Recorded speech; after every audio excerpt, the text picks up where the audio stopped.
Buenas tardes, jóvenes, señoritas, mucho gusto saludarlos nuevamente. Vamos a iniciar nuestra clase. Hoy vamos a hablar sobre las principales características de la teoría de los rasgos y el temperamento según Hattel.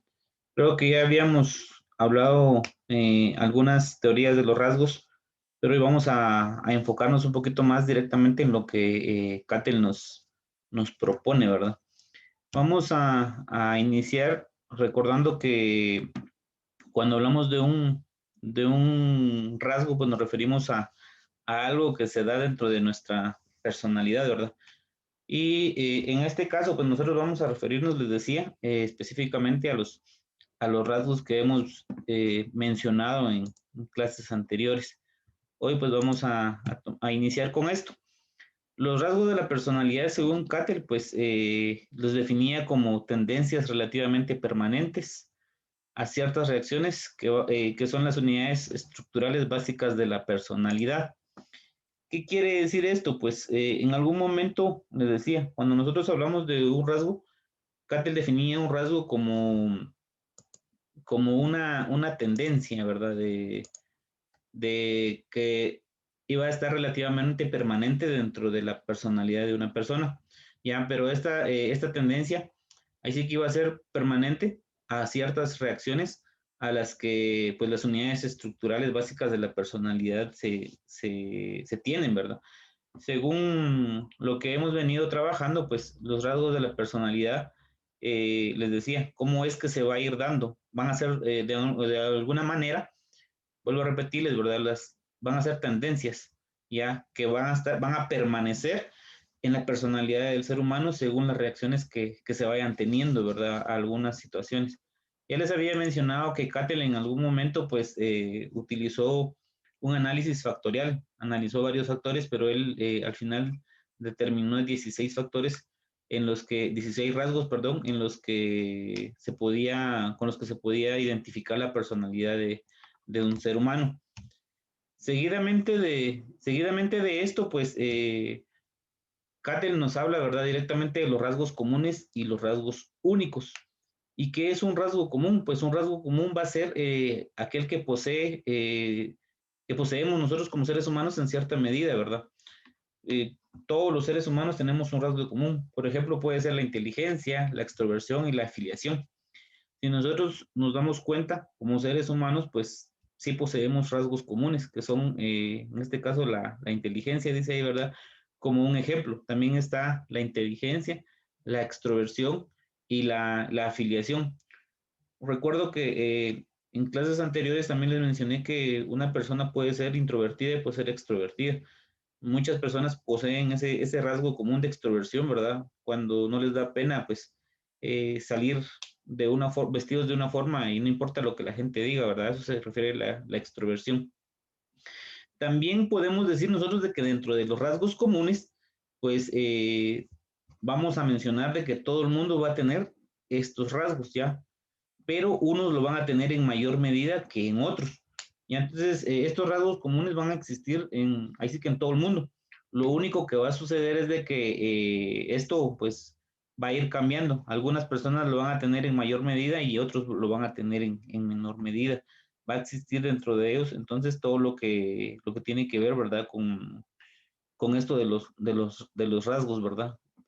También en algún momento, pues, podemos mencionar nosotros de que los individuos van a ser diferentes porque tienen rasgos únicos, ¿ya? Y estos rasgos únicos podemos mencionar nosotros en algún momento que van a ser aspectos de la personalidad que van a compartir con pocas personas, ¿ya? Entonces, todos los seres humanos, les decía, tenemos rasgos comunes. Como ejemplo era la inteligencia y la extroversión.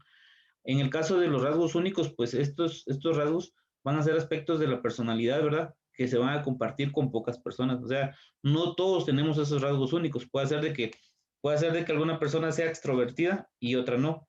Entonces, aunque sea un rasgo común en algunos, para otros va a ser un rasgo único, ¿verdad? Porque no lo van a tener todas las personas. Y estos rasgos se van a manifestar sobre todo en los intereses y en las actitudes. O sea, ¿qué me interesa a mí? Ya, o cuáles son mis actitudes. Y de esa manera me voy a dar cuenta que voy a ir teniendo entonces un rasgo único. ¿Por qué? Porque mis intereses no van a ser igual a los de las demás personas, ¿ya? Entonces, dentro de eso también nosotros podemos decir que Cattell en algún momento, pues, sugirió, ¿verdad?, que los rasgos pueden ser universales, ¿ya? Rasgos universales es cuando nosotros decimos que todos tenemos un potencial similar para poder heredarlos, ¿ya? Me refiero específicamente a los rasgos comunes. En el caso de los rasgos únicos, también en algún momento decía Cattell que podían ser universales, pero que no todo el mundo puede heredarlos, mientras que acá sí, en los rasgos comunes se pueden volver universales porque todos podemos heredar esos rasgos, ¿verdad? O sea, vienen de herencia, son genéticamente hereditarios, ¿verdad? Y también podemos decir que estamos sujetos a presiones sociales que van a ser similares, ahí sí que por lo menos de una misma cultura. Entonces, cuando nosotros vamos hablando de estos rasgos, pues puede ser que nosotros tengamos un rasgo común o que optemos o vayamos teniendo un rasgo común por las presiones que la sociedad nos va dando, ¿verdad? Y ahí sí que estas presiones sociales pueden ser similares y en algún momento nosotros lo que vamos a ir haciendo es de que todo esto, pues, si tenemos una misma cultura, pues nuestros rasgos ahí sí que van a ser universalmente iguales, o vamos a tener un rasgo común porque la sociedad misma nos lo está exigiendo. Dentro de estos dos tipos de rasgos, les decía, los comunes y los rasgos únicos, vuelvo a repetirles, los rasgos comunes van a ser los que poseemos en cierta medida. O sea, quizás la mayoría de personas lo pueda tener, mientras que los rasgos únicos van a ser, ahí sí que los que se comparten con pocas personas, ¿ya? Y que de estos los vamos a manifestar directamente dentro de los intereses y las actitudes. Luego de los rasgos comunes y los rasgos únicos tenemos lo que son los rasgos de la capacidad, los rasgos de la capacidad, el temperamento y los dinámicos. Entonces, acá vamos a ir viendo nosotros que ya vamos a encontrar otros tres tipos de rasgos. Les decía, tenemos los rasgos de la capacidad, el temperamento y los dinámicos. En caso de los rasgos de la capacidad, pues van a determinar la eficiencia con la que nosotros podemos esforzarnos para alcanzar una meta. Aquí, directamente estos, pues aquí los rasgos de la capacidad, estos en algún momento nos van a servir a nosotros para poder determinar de qué manera o la eficiencia con la que nosotros podemos alcanzar una meta. Y aquí pues ya viene lo que es, por ejemplo, la inteligencia, ¿ya? La inteligencia va a ser un rasgo de capacidad. ¿Por qué?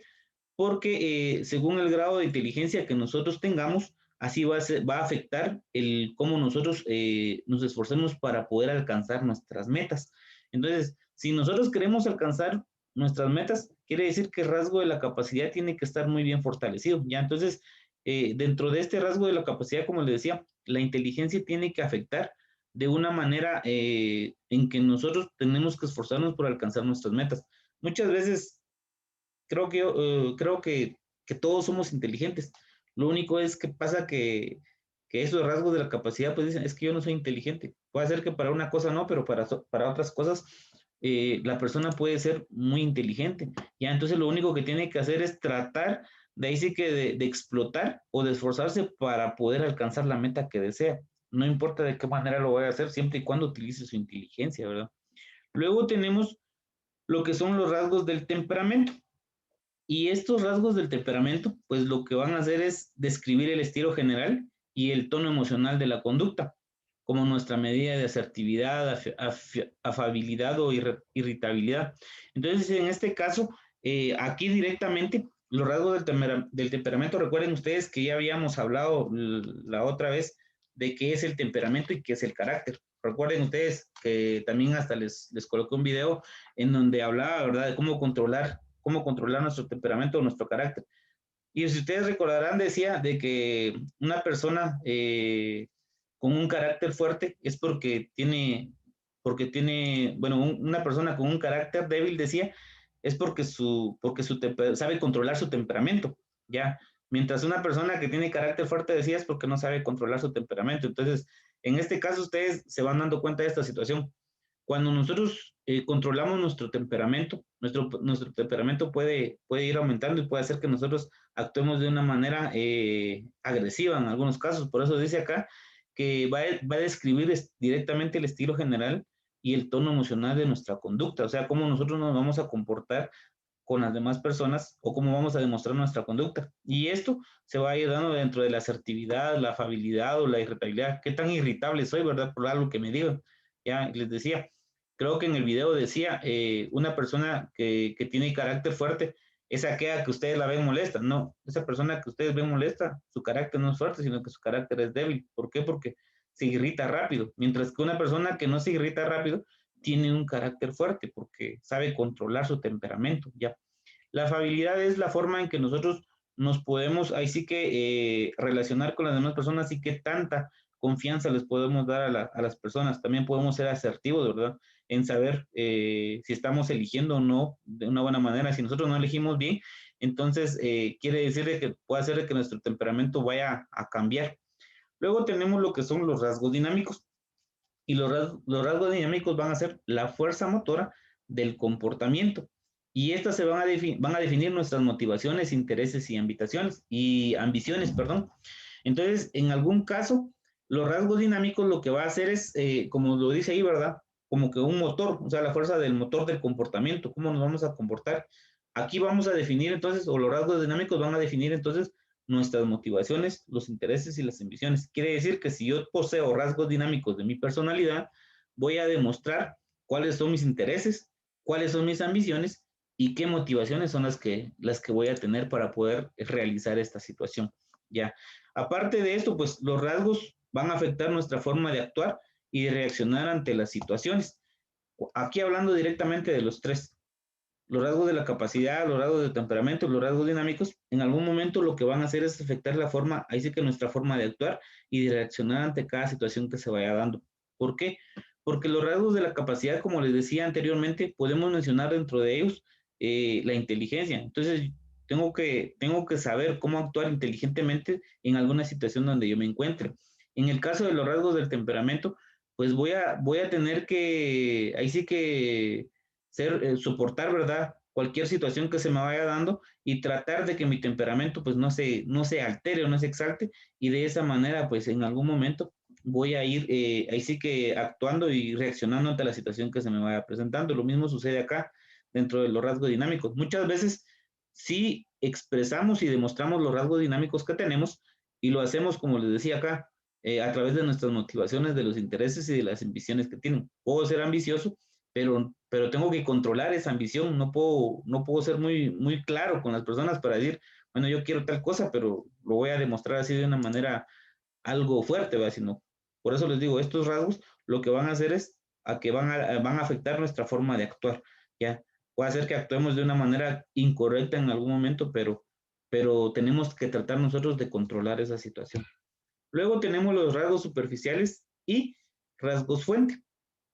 Acá dentro de los rasgos superficiales, pues podemos mencionar nosotros de que estos rasgos, pues en algún momento nos van a dar a nosotros la razón de estabilidad o de permanencia. Bueno, los rasgos superficiales y los rasgos fuentes nos van a dar a nosotros la razón les decía, de estabilidad o de permanencia. Ya, acá, por ejemplo, tenemos nosotros que los rasgos superficiales son características de la personalidad que se van a correlacionar pero que no constituyen un factor porque no son determinantes por una sola fuente, o sea, no son determinados por una sola fuente. Por eso es que van de las manos. Un rasgo superficial es como algo que tiene una relación ya con los rasgos fuente, pero que estos no van a constituir un factor porque no están determinados por una sola fuente, sino que van a haber varias fuentes para poder determinar ese rasgo superficial. Ya, como ejemplo de estos rasgos, tenemos nosotros ahí sí que varios elementos de la conducta, como por ejemplo tenemos la ansiedad, la indecisión, el miedo irracional, que al momento de que se combinan, estos van a formar ahí sí que un rasgo superficial llamado neuroticismo.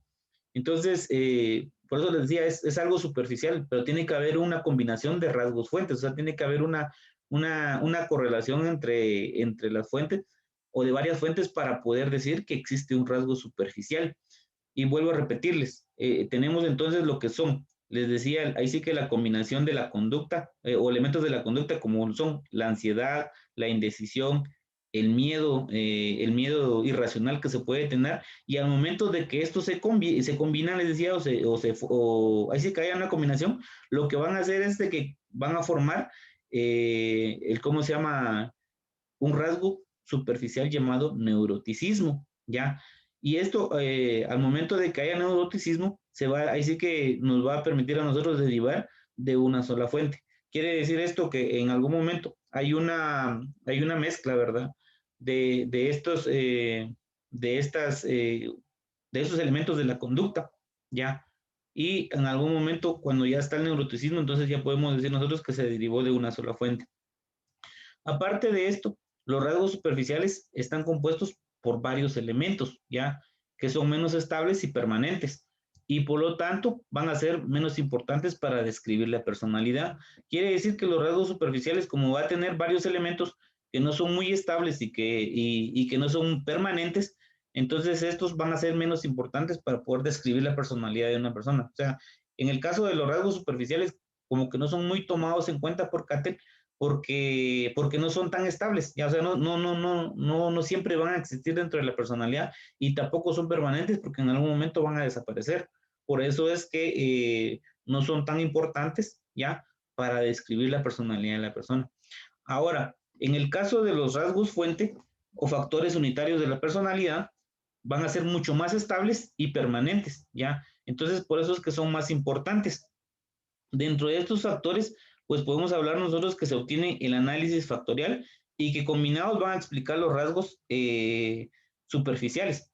Cuando se hace una combinación, ¿verdad? Ya, como les decía hace un rato, Cattell lo que hizo fue hacer un análisis factorial y de ese análisis factorial él obtuvo 16 factores para poder decir cuál era la personalidad de la persona.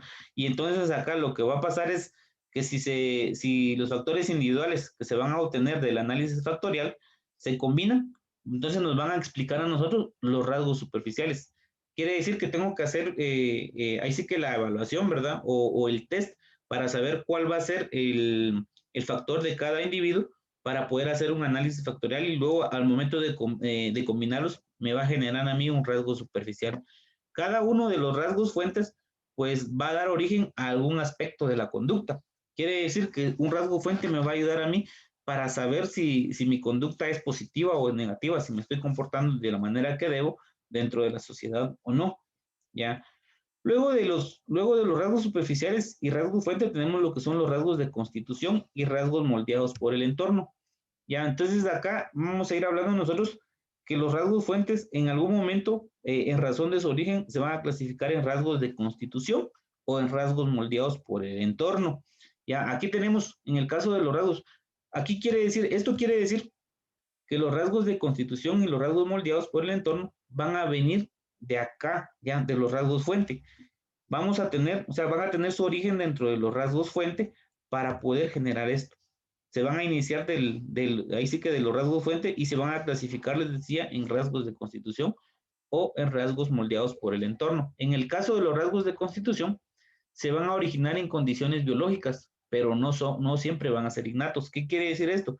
Que los rasgos de constitución van a venir directamente de lo biológico, ¿verdad? Pero no siempre van a ser heredados. Cuando hablamos de innatos, no están desde el inicio, ya, no siempre van a estar desde el inicio, sino que poco a poco se van a ir dando. Como ejemplo de estos tenemos nosotros el consumo de alcohol.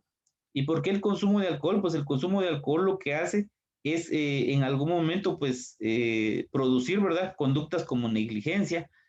Ahí sí que el hablar mucho o al momento de hablar que no se entienda lo que se está haciendo. Entonces los rasgos de constitución, como les decía se van a originar en condiciones biológicas, pero que no siempre van a ser innatas, o sea, no siempre van a estar eh, dentro de la persona, sino que lo que va a hacer es que en algún momento como que los va a copiar y luego los los va a dar a conocer. Entonces, en este caso, lo que va a suceder, les decía, tenemos un ejemplo, es ahí sí que la persona que consume alcohol, lo que va a hacer es que va a producir conductas negligentes, ¿verdad? O en algún momento, cuando la persona está consumiendo alcohol, lo que va a hacer es de que a veces habla, pero ya no se entiende lo que habla o habla mucho, ¿ya? Luego tenemos lo que son los rasgos moldeados. Y los rasgos moldeados por el entorno van a provenir de las influencias del ambiente social y físico. Acá se van a tratar de características y conductas aprendidas que imponen un patrón a la personalidad. Quiere decir que las conductas o las características de la conducta se van a aprender, ¿ya? Y cuando se aprenden, van a imponer un patrón a la personalidad que no va a ser directamente la persona la que está o no está demostrando su personalidad, sino que únicamente aprendió las características de la conducta de las demás personas y que esto pues va a hacer que se imponga un patrón de personalidad. Cuando hablamos de un patrón quiere decir que si hay varias personas dentro de un mismo lugar, entonces van a tener la misma conducta, ¿ya? Ahora, un ejemplo que les puedo dar acá de esto es, por ejemplo, si tenemos a una persona que vive o que ha crecido en un lugar humilde, esta persona pues no va a tener, ahí sí que el mismo molde que una persona que ha crecido en un lugar en donde haya muchos lujos ya, o que sea de la clase alta. Entonces, por eso dice, los rasgos moldeados por el entorno, que van a provenir de las influencias del ambiente social y físico. O sea, todo lo que está a su alrededor, todo lo que lo rodea, su ambiente, ya sea social o su ambiente físico, pues va a tomar características para que la persona vaya aprendiendo esas características para su conducta y que en algún momento se van a imponer patrones de su personalidad. Va a imponer los patrones de la personalidad para que esta persona pues, se actúe de esta manera. El ejemplo que les ponía, ¿verdad? Una persona que vive en un lugar humilde, pues va a aprender todo lo que está a su alrededor. Mientras que una persona que vive en un lugar así con lujos y todo, pues la persona va a estar acostumbrada. ¿Y qué pasaría si hacemos un cambio y vamos a la persona humilde al lugar en donde hay lujos y a la persona que vive en el lugar donde hay lujos al lugar humilde? Va a haber una gran, ¿cómo se llama? Como les digo, un gran choque porque no están acostumbrados a lo que han hecho. Entonces, por eso les digo que ahí ¿cómo se llama? Se aprende un patrón de la personalidad. ¿Por qué? Por lo mismo, por todo lo que lo rodea. Lo que lo rodea lo ha enseñado a que debe de actuar de una u otra manera. ¿Alguna duda hasta dónde voy, chicos? Todo claro, profe. Todo claro, Todo profe. claro, profe. Muy bien. Los voy a molestar. Hoy sí necesito que en el chat escriban su nombre porque ahí voy a tomar la asistencia, por favor. No creo que me vaya a alcanzar el tiempo, entonces quiero hacer una actividad con ustedes también y espero que sí me dé tiempo, aunque lo dudo, ¿verdad? Entonces, continuando con esto, tenemos los rasgos fuente, ¿ya? Y los rasgos fuente específicamente vamos a hablar nosotros de los factores básicos de la personalidad. Aquí hay algo muy importante. Recuerden ustedes que habíamos mencionado a Cattell y Cattell durante muchos años de investigación, él empleó el análisis factorial y con ese análisis factorial él identificó 16 rasgos fuentes como los factores básicos de la personalidad. O sea que hay 16 rasgos que él utilizó como fuente ahí sí que para decir que son factores de la personalidad. Estos factores en algún momento eh, los conoció, así que, o se conocen más por la forma en que se suelen usar en una prueba objetiva de la personalidad llamada cuestionario de los 16 factores de la personalidad. Entonces, podemos ir utilizando nosotros los factores de los 16, así que los factores que utilizó Cattell, los 16 rangos fuentes como factores, dentro de una prueba o un cuestionario de los 16 que es conocida, perdón, como los 16 factores de la personalidad. ¿Qué fue lo que realizó? Ahí sí que Cattell, durante todo esto, durante todo el tiempo de su investigación, también identificó otros factores que llamó rasgos del temperamento, ¿ya? Y esto los llamó rasgos del temperamento porque los relacionó con el estilo general y el tono emocional de la conducta. Quiere decir que cada persona iba a tener un estilo general y también iba a tener un tono emocional de su conducta y por eso fue que él lo llamó, ¿cómo se llama? Los rasgos del temperamento, ¿ya? Acá también podemos mencionar nosotros de un ejemplo, ¿verdad? Por ejemplo, si hablamos nosotros de los rasgos del temperamento, podemos hablar nosotros de excitabilidad, del entusiasmo, ahí sí que de la autodisciplina, de la cortesía y de la seguridad en sí mismo. Nosotros podemos ir mencionando cada uno de estos, incluso vamos a trabajar de último lo que es la seguridad en sí mismo y vamos a mencionar qué es, ¿verdad? También podemos decir que es importante recordar que el sistema de Cattell, pues los rasgos fuente van a constituir elementos básicos de la personalidad. Eh, Ahí sí que Cattell tomó esto como que los rasgos fuentes como elementos básicos de la personalidad. Así que en algún momento, pues haciendo una comparación, si los rasgos fuentes constituyen elementos básicos de la personalidad, entonces en algún otro lado es como decir los átomos son las unidades básicas del mundo físico, ¿ya? Entonces si hablamos nosotros de física, los átomos van a ser la unidad básica del mundo físico, ¿verdad? En este caso, como estamos hablando de rasgos, entonces los factores, los rasgos, perdón, van a ser la fuente que van a constituir los elementos básicos de la personalidad del ser humano. En algún momento también nosotros podríamos decir que los psicólogos no podrán atender ni generar leyes referentes a la personalidad. ¿Ya? Un psicólogo no puede atender ni puede generar alguna ley que esté referente a la personalidad sin antes describir con precisión ahí sí que el índole de los elementos que esté utilizando. Entonces, muchos psicólogos lo que hacen es utilizar los factores, los 16 factores de la personalidad o el cuestionario de los 16 factores de la personalidad para poder saber cuál es la personalidad de la persona y entonces a partir de ahí ya pueden ellos generar leyes, ¿verdad? De la personalidad, pero muchas veces tienen que utilizar estos factores. Luego tenemos nosotros lo que son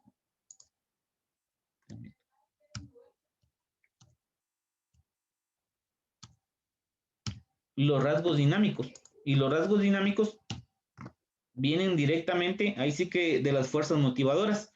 Cuando nosotros hablamos de rasgos dinámicos, Cattell definió estos rasgos como aquellos que se relacionan con la motivación, ¿ya? Entonces los rasgos dinámicos van a tener una relación con la motivación, ¿ya? Que va a ser un tema importantísimo en muchas teorías de la personalidad. O sea, qué tan motivada está la persona para poder decir que sí tiene un rasgo dinámico. Entonces la relación directa de los rasgos dinámicos va a ser con la motivación.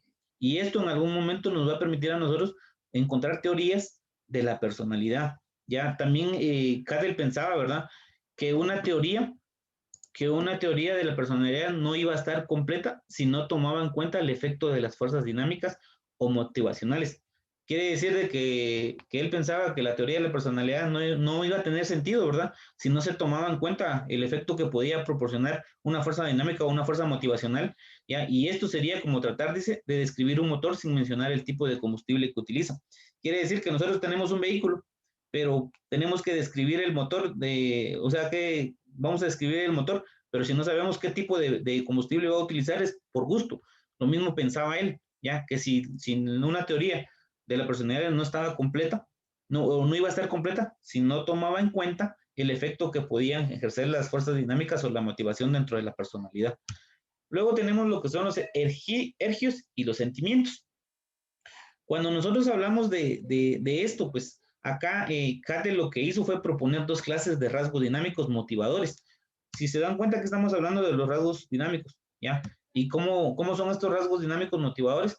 Pues él mencionó que pueden ser los ergios y los sentimientos. ¿Y qué significa el término ergio? Pues el término ergio proviene del griego ergón, que significa trabajo o energía. Y Cattell lo utilizó para designar el concepto de instinto o impulso. O sea que el ergio, Cattell lo utilizó en algún momento para designar este nombre al concepto de instinto o de impulso.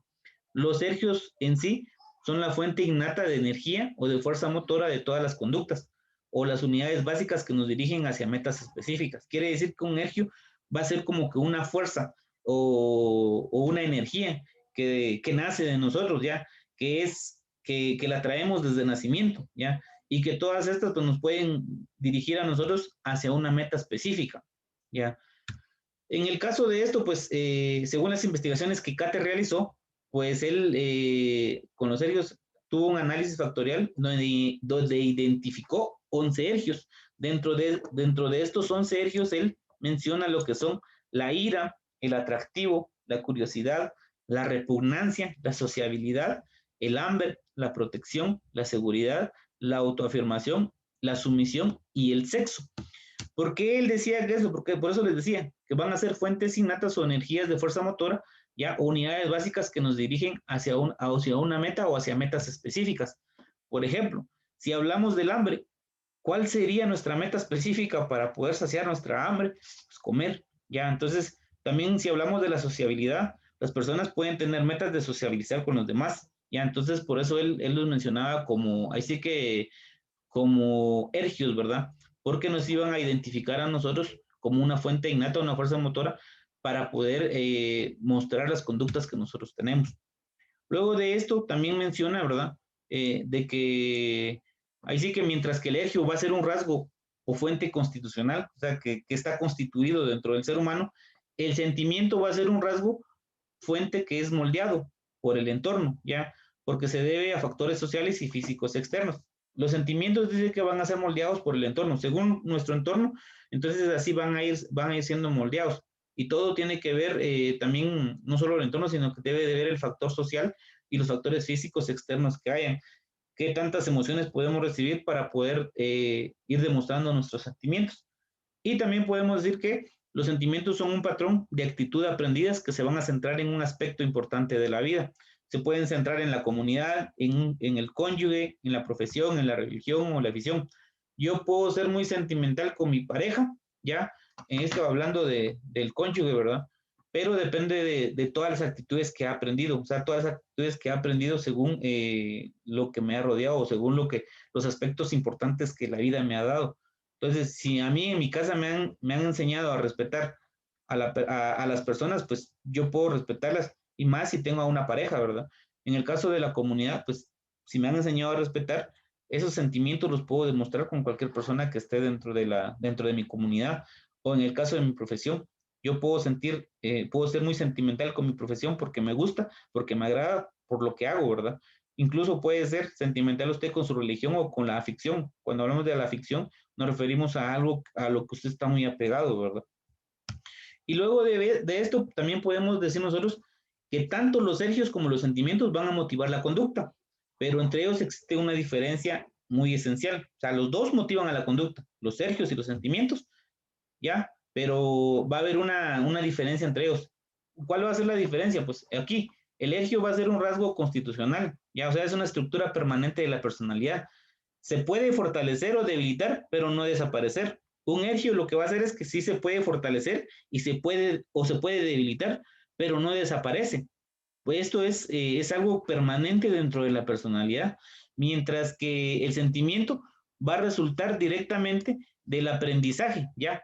Podemos tener nosotros un aprendizaje, se puede desaprender y puede desaparecer de modo que deja de ser importante para la vida de una persona. O sea que el sentimiento puede cambiar, ¿ya? Puede desaparecer. El sentimiento como se aprende, también se puede desaprender. Y de esta manera nos puede ayudar a nosotros a dejar de ser importante o puede dejar de ser importante para la vida de una persona. Entonces, hay que tomar en cuenta esto. Los ergios en algún momento sí nos van a servir a nosotros porque vienen, o sea, están de una vez dentro de la personalidad de la persona. No pueden cambiar. Bueno, sí puede fortalecerse, ¿ya? O debilitarse, pero no va a poder desaparecer. En cambio, el sentimiento, como es aprendido, puede ir cambiando. Usted puede cambiar sus sentimientos. Si hablamos, por ejemplo, de una persona, usted hoy puede tener sentimientos por su pareja, pero mañana ya no. Y entonces ya cambiaron sus sentimientos y desaparece y automáticamente todo va a ir cambiando para usted, ¿ya? Entonces es como decir, va a ir cambiando y eso va a ser importante para la vida de usted porque usted va a tener cambios dentro de su vida, ¿verdad? Luego de los ejes tenemos lo que son las actitudes. Y Cattell definía las actitudes como los intereses, las emociones y las conductas que dirigimos a una persona, objeto o hecho. Usted va a tener actitudes, pero esas actitudes, si las tomamos como dice Cattell, usted las puede tomar como intereses, ¿verdad? Como emociones o como conductas que va a dirigir usted directamente a una persona, a un objeto, a un hecho. Usted va a actuar de una forma, ahí sí que, o va a demostrar sus emociones hacia una persona, hacia un objeto, hacia un hecho. La definición que propone Cattell es mucho más amplia y va a abarcar todas las emociones y los actos referentes a un objeto o a una situación. En este caso, lo que va a hacer Cattell es tratar de abarcar, ¿verdad?, todas las emociones y todos los actos que se refieren a un objeto o a una situación que se esté dando, ¿verdad? Entonces, aquí, dentro de esta definición, lo que hace es tratar ahí sí que de abarcar de lo más que se pueda todas esas emociones para poder decir qué actitud es la que usted tiene. Luego tenemos lo que es la subsidiariedad. En este caso, pues aquí ya hace una mezcla de rasgos dinámicos y ergios y sentimientos. Y estos se van a relacionar con las actitudes en razón del concepto de subsidiariedad. ¿Qué significa esta palabra subsidiariedad? Pues va a significar que en la personalidad algunos elementos son subsidiarios o subordinados de otros. Quiere decir que puede ser que necesiten de otros, ¿cómo se llama? De otros elementos para poder demostrar la personalidad. Entonces, las actitudes pueden ser subsidiarias de los sentimientos y estos lo son de los ergios. Quiere decir que los sentimientos, como les decía, pueden ir cambiando y una actitud puede estar, ahí sí que puede ser un subordinado, una actitud puede ser un subordinado del sentimiento, pero el sentimiento tiene que ser subordinado del ergio. Entonces, Cattell describió estas relaciones en un diagrama que llamó rejilla dinámica. Tiene un diagrama que se llamaba rejilla dinámica. Consta de cuadros y de círculos en donde hace una comparación de esto, ¿ya? De los ergios, de los sentimientos y de los rasgos dinámicos. Por último, tenemos el sentimiento de uno mismo. Y el sentimiento de uno mismo es un sentimiento denominante llamado, como dice aquí, sentimiento de uno mismo, que organiza el patrón de lo que caracteriza a una persona. O sea, usted tiene sus sentimientos y aquí lo que va a hacer es organizar el patrón que lo caracteriza a usted, ¿ya? También se dice que el sentimiento de uno mismo es el autoconcepto que se refleja prácticamente en todas sus actitudes y acciones. Si yo digo que tengo un sentimiento de mí mismo, tiene que ser un concepto que va a reflejar prácticamente todas mis actitudes o todas mis acciones, ¿ya? Para que las demás personas lo vean. También podemos decir que este sentimiento va a proporcionar estabilidad, coherencia y organización a los rasgos fuente y va a estar vinculado con la expresión de los ergios y los sentimientos. O sea que este sentimiento de uno mismo nos va a proporcionar a nosotros en algún momento la estabilidad, la coherencia, la organización de los rasgos fuentes. Para demostrar esos rasgos fuentes tenemos que tener nosotros esto, estabilidad, coherencia y organización. Pero también va a estar vinculado con la expresión de los ergios y los sentimientos. Quiere decir que puedo expresar mis ergios y mis sentimientos. Y por último,